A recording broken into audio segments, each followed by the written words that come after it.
2 fois par an, des centaines de familles se donnent rendez-vous devant la mairie du 15e arrondissement de Paris. Elles n'ont pas de revendications particulières à adresser au maire. Si elles sont là, c'est pour une seule chose, dégoter des vêtements pas chers et pas n'importe lesquels. Ça, c'est que 6 ans. D'accord. Donc, je sais pas ce que vous cherchez. Vous avez du 24 mois pour les garçons? Bienvenue dans ce qu'on appelle un vide-bébé, c'est-à-dire un vide-grenier pour tête blonde. T-shirt à 2 €, blouson à 5 €, des montagnes de vêtements pour enfants où l'on peut trouver son bonheur à des prix fracassés. On les prend? Il y en a 9. Ouais. Tu prends la casquette? Ouais. Là, j'ai un blouson Sirius tout neuf pour 7 €. Vous voyez, il n'a jamais été porté. Ça, vous n'auriez pas pu le trouver en magasin à ce prix-là? Ah bah absolument pas, non. C'est le triple ou 5 fois le prix, quoi. Ce jour-là, plus de 300 clientes ont arpenté les allées pendant des heures à la recherche de la bonne affaire. Car habiller ses enfants de la tête aux pieds, ce n'est pas donné. Pourtant, impossible d'y échapper. C'est l'un des budgets les plus conséquents des familles, les vêtements. Et lorsqu'il s'agit d'habiller nos petits, nous sommes les champions de la dépense. En moyenne, près de 400 € par an et par enfant. À peine le dos tourné, et voilà nos chérubins qui ne rentrent plus dans leurs poussettes, ni dans leurs vêtements. Les enfants changent de taille et refont leur garde-robe tous les ans. Et ça n'a pas échappé aux marques. Okaïdi, du pareil au même, la compagnie des petits ou encore Vêt à faire. Des dizaines de fabricants se battent pour séduire les enfants et les mamans. Alors, comment se débrouillent-ils pour piocher dans le porte-monnaie des parents? Jusqu'où certaines enseignes sont-elles prêtes à aller pour habiller les enfants à prix cassé? Oscar Wilde le disait, la tentation n'existe que parce qu'il faut y céder. Mais il ne précisait pas qu'elle avait un prix. À Marseille, à 2 pas du Vieux-Port, une mère de famille s'en est vite rendue compte. Doriane, qu'est-ce que tu veux qu'on fasse? Doriane? Comme beaucoup de mamans, Alexandra a un péché mignon. Elle craque facilement quand il s'agit d'habiller sa fille Inès, 3 ans et demi, et son fils Dorian, 10 ans. Du coup, dans les placards, leurs vêtements ont fini par prendre toute la place et par peser lourd dans les finances familiales. Après, c'est plutôt les blousons qui coûtent le plus cher. Donc voilà, ça c'est pour Inès. Alors en plus, il en faut un pour la demi-saison. Un pour l'hiver, un pour Dorian. Alors c'est pas le même genre, c'est ça. Là, c'est quand même des budgets, quoi.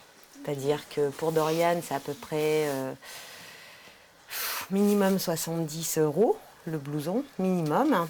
Chaque mois, Alexandra dépense environ 100 € pour habiller ses enfants. Car dès qu'elle le peut, elle se met en quête de nouvelles tenues. Aujourd'hui, elle est venue faire du shopping dans l'une de ses boutiques préférées. Bonjour madame. Ici, les mamans dépensent en moyenne 45 €. Alexandra, elle, s'est promis d'être raisonnable. Alors, quelle taille recherchez-vous, madame? 4 ans. 4 ans. Donc c'est par là.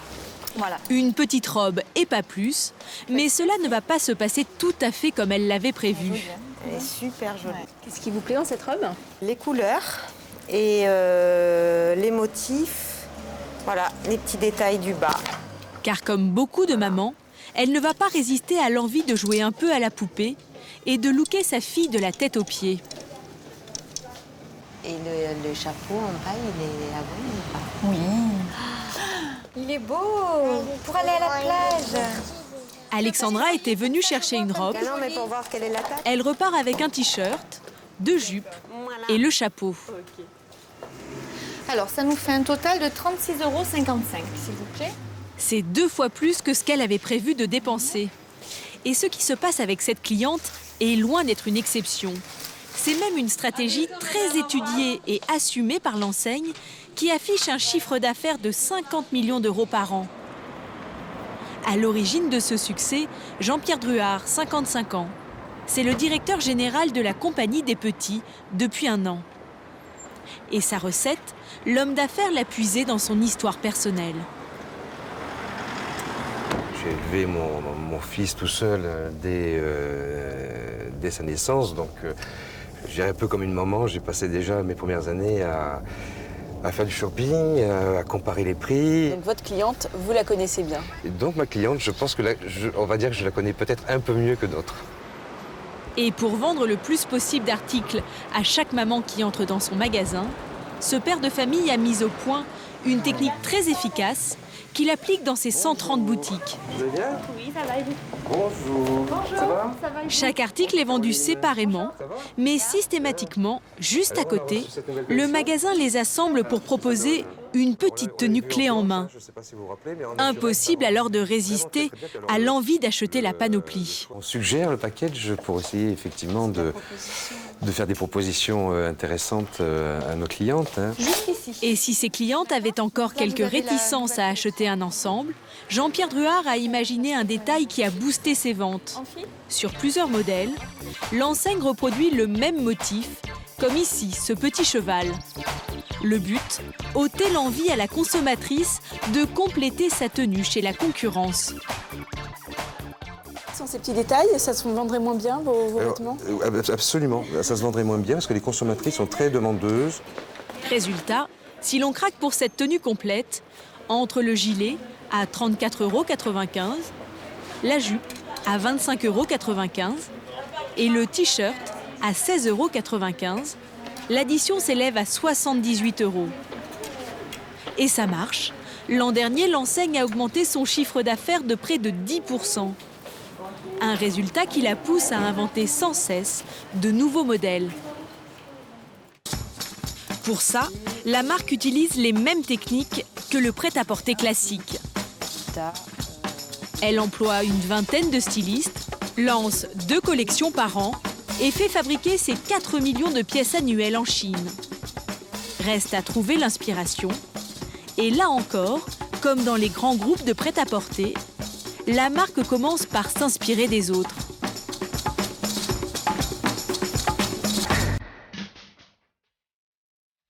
Et c'est à Londres que se trouve en ce moment le top de la tendance. Un imprimé qui fait fureur dans les magasins pour enfants et qui porte un nom, Liberty. Un célèbre tissu à fleurs créé ici à Londres et qui a cartonné cet été en France. Zara, Jacadi, Bonpoint, Cyrillus, toutes ces marques cherchent à le décliner à l'infini. Estelle Chaplin, la directrice des achats et du style de la Compagnie des Petits, sait qu'elle doit en vendre absolument si elle veut rester dans la course. C'est dans cet immeuble à Colombage, dans cette institution londonienne, que la jeune femme va devoir sortir son chéquier pour en proposer à ses clientes. Car forcément, tous ces tissus prestigieux et très délicats ont un prix. C'est 10,55 € avec les frais de port. Il y a un minimum à acheter? C'est minimum 150 mètres par saison et vous pouvez prendre plusieurs imprimés différents. C'est plus du double de ce que je paye actuellement, normalement pour un tissu en coton imprimé. Mais c'est un choix. Un tissu un peu trop cher pour sa marque. Estelle sait déjà qu'elle ne pourra proposer qu'une mini-collection dans cet imprimé. Pour la suite de son shopping, elle va donc devoir dégoter de nouvelles matières, mais moins chères à produire. C'est à Notting Hill, au fond de ce magasin, que la directrice de collection va faire quelques trouvailles. Comme un pull gris a priori banal, mais qui va taper dans l'œil de la professionnelle. Là, par exemple, on est sur... je sais même pas ce que c'est, cette matière. C'est pas du tricot, c'est du molleton, en fait, qui est doublé... Un peu plus loin, c'est une jupe en tulle à 67 € qui va attirer son regard. Et le tulle, justement, la cliente type d'Estelle en veut à toutes les sauces en ce moment. Je trouve ça assez intéressant. Dans le principe, il est tout froissé. Ça, on a moins l'habitude de le voir. Et ce qui est drôle, c'est qu'on peut le faire dans n'importe quelle couleur. Elle adore. Et le tulle a un autre avantage non négligeable. Les Chinois peuvent le produire pour pas cher. Bref, envoyer cette matière à ses fabricants en Chine pour la copier, Estelle ne va pas se gêner. C'est moi qui vais leur montrer la matière et c'est moi qui vais leur demander de faire une recherche pour avoir ce type de matière. Voilà. Et donc après, c'est à eux de se débrouiller pour, dans un temps record, me proposer des matières similaires.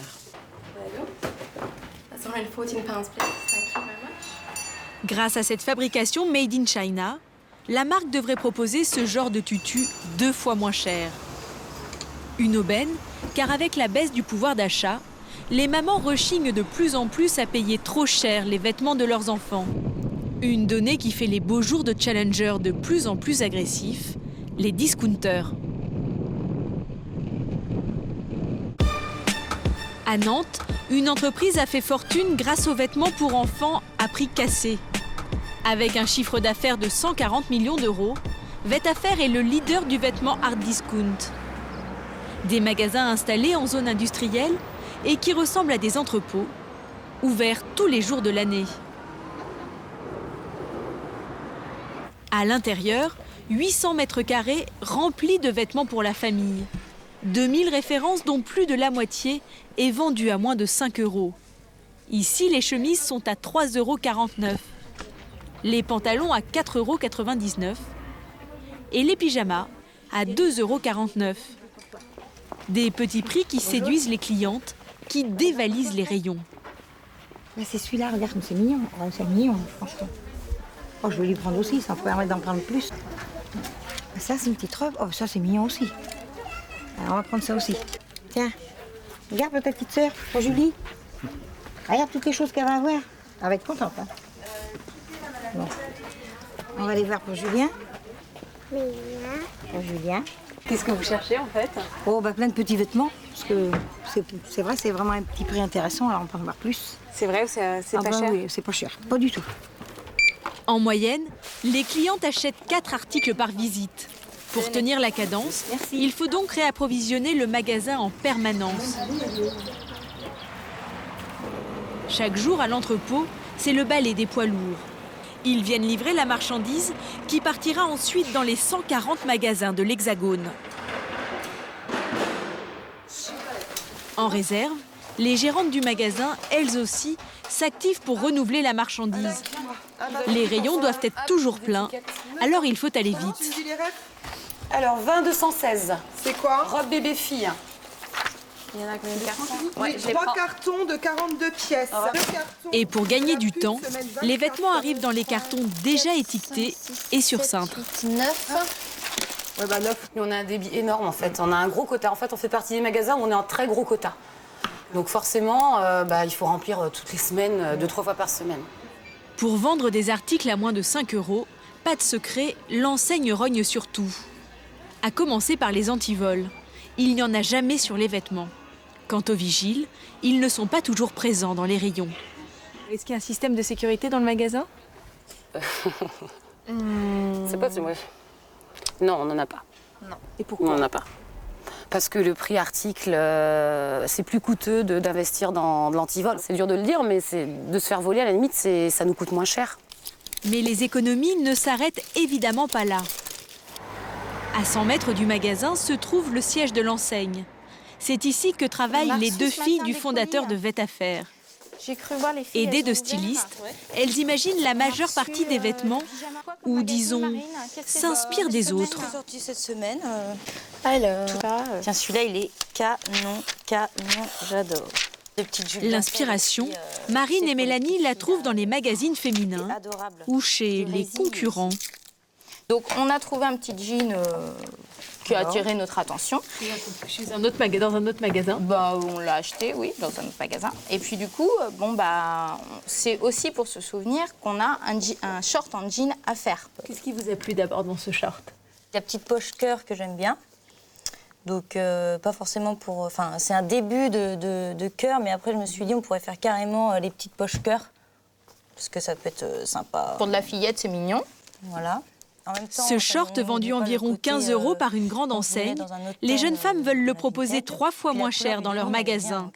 Pour ça, elles traquent les détails qui vont permettre de baisser les coûts. Moi, déjà, je mettrai derrière les petits poches cœur, là, comme je vous avais dit. Et en fait, sans flap, comme ça, sans flap ni bouton. D'accord. Et en fait, juste ça, Ça permet de gagner beaucoup sur le prix. Mais là où les sœurs ont réussi à faire un maximum d'économies, c'est en créant des vêtements avec des motifs en désordre. Nous, on fait très rarement des imprimés qui peuvent être mis uniquement dans un sens. Parce qu'en fait, quand on coupe la matière, s'ils doivent uniquement utiliser la matière dans un sens, il y a une perte de tissu qui est incroyable. Comme pour du papier peint, quand les motifs sont en ligne, il faut les raccorder au plus juste pour qu'ils soient alignés. Pas la peine avec leur modèle, où le désordre de l'imprimé leur facilite la tâche et leur permet de gagner de l'argent. Vous voyez, vous avez des cœurs à l'endroit et des cœurs à l'envers. En fait, tous les cœurs ne sont pas dans le même sens. C'est un détail, mais c'est énorme. Un détail insignifiant pour les mamans, et grâce auquel Vêt-à-faire arrive à vendre des pyjamas à 5,99 €. Dans le groupe, tous les salariés doivent trouver les moyens à leur niveau de faire baisser les coûts de fabrication.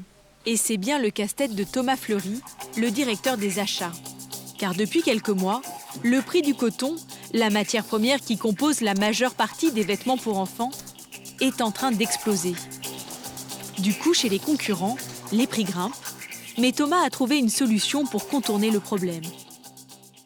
On a été obligé de trouver des nouvelles matières. C'est des matières qui ont été mixées généralement. Donc il y a, avant, on faisait peut-être du 100% coton. Aujourd'hui, on fait du 65% coton avec du polyester. Donc ce t-shirt, par exemple, en 100% coton, ne serait pas à 6,99 €? Non, je serai à 9,99 €. Cette astuce, les marques pour enfants rechignent à l'utiliser. Car le polyester est une matière obtenue par procédés chimiques et moins douce au toucher, ce qui peut rebuter certaines mères de famille. Grâce à cela, Thomas, lui, a réussi à ne pas augmenter le prix de certains t-shirts. Hi, Manoj. Mais son meilleur coup, le directeur des achats l'a fait en négociant avec ses fabricants. Quand êtes-vous arrivé en France?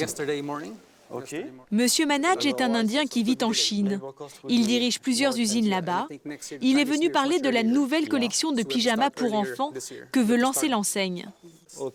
Thomas va tout de suite entrer dans le vif du sujet et lui poser une petite question insignifiante, mais qui va lui faire gagner beaucoup d'argent. Tu as vérifié avec les usines pour leur prix quand elles sont vides? J'ai parlé avec l'usine pour produire les pyjamas au meilleur tarif. Elle est libre en juillet, août et septembre. Jouer sur le planning des usines, c'est la clé de tout. Car Thomas sait que durant certaines périodes, les usines tournent à bas régime et que les ouvriers sont au chômage technique. Voilà comment, en acceptant de jouer les bouches-trous, Thomas parvient à obtenir des ristournes. Toutes les saisons, ils nous appellent, ils nous disent bah, écoutez, dans 2 mois, je vais être vide, je ne vais pas avoir trop de travail. Est-ce que tu as des commandes à me donner maintenant? Et nous, c'est notre force. Et si le fournisseur accepte d'être conciliant et de baisser ses prix, c'est aussi parce que le français est son plus gros client. Là, ce sont les pyjamas pour garçons. Ça va de 8 à 14 ans. Là, on a 125 000 pièces. Bref, au total, on aura en tout 225 000 pièces. Les volumes sont assez importants, donc c'est toujours intéressant pour nous. Si c'était moins, ce ne serait pas intéressant. Mais avec les quantités qu'ils nous donnent, on peut économiser sur la teinture, sur les accessoires. En rationalisant aussi ses coûts à l'extrême, l'enseigne a triplé ses bénéfices en 1 an.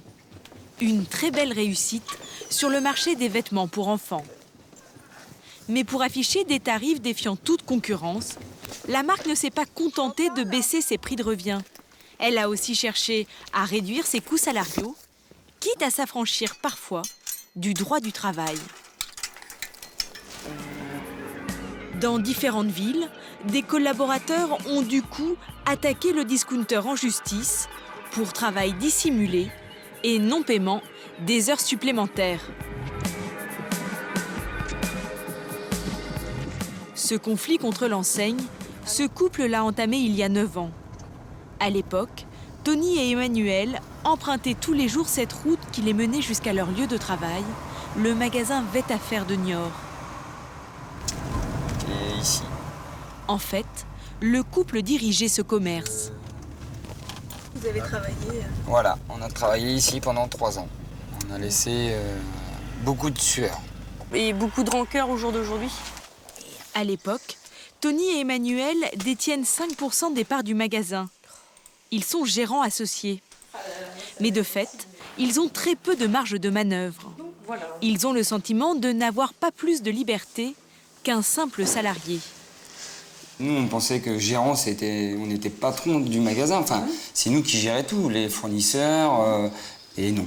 On ouvrait, on fermait le magasin, on faisait de la caisse, on rangeait le magasin, et voilà. Moi, j'appelle pas ça être gérant d'un magasin. J'appelle ça que c'est un travail de salarié, quoi. Deuxième problème, ce statut va avoir des conséquences sur leur rythme de travail. Le magasin est ouvert 7 jours sur 7, les cadences sont soutenues et le statut du couple permet de travailler également le dimanche. Et ça, c'est toutes les horaires qu'on a fait. Et ça, c'est toutes les horaires, les heures supplémentaires, les dimanches, les fériés, tout.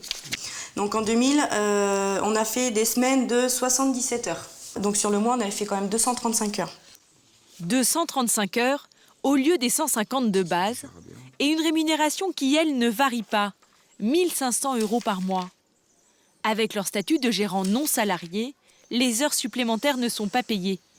Résultat, même s'ils touchent une partie des bénéfices en tant que gérants, ils estiment que leur manque à gagner aurait avoisiné les 800 € par mois. Ils ont donc saisi la justice. Les fondateurs du groupe, eux, ont toujours contesté la notion de travail dissimulé. Ils ont été condamnés à 8 mois de prison avec sursis et à 30 000 € d'amende. Depuis, ils se sont pourvus en cassation. Aujourd'hui, ce genre de cas de figure n'est plus possible. Il y a 2 ans, André Picard, le directeur général, a en effet modifié le statut de ses gérants et de ses boutiques. Il les a rendus indépendants en les franchisant. C'est vous qui avez eu l'idée de passer en contrat de franchise. Qu'est-ce qui a été le déclic en fait? Nous, c'est le développement. Donc on s'est renseigné avec des avocats, avec du juridique, quelle était la meilleure formule pour ouvrir le maximum de magasins et en respectant le maximum la loi, tout simplement. Donc on a ouvert nos magasins et nous ont conseillé ce qui était le plus adapté pour se développer rapidement, mais comme beaucoup d'enseignes, c'est la franchise. Depuis ce changement de statut, la marque a continué son expansion. Elle a ouvert une 50aine de magasins en France.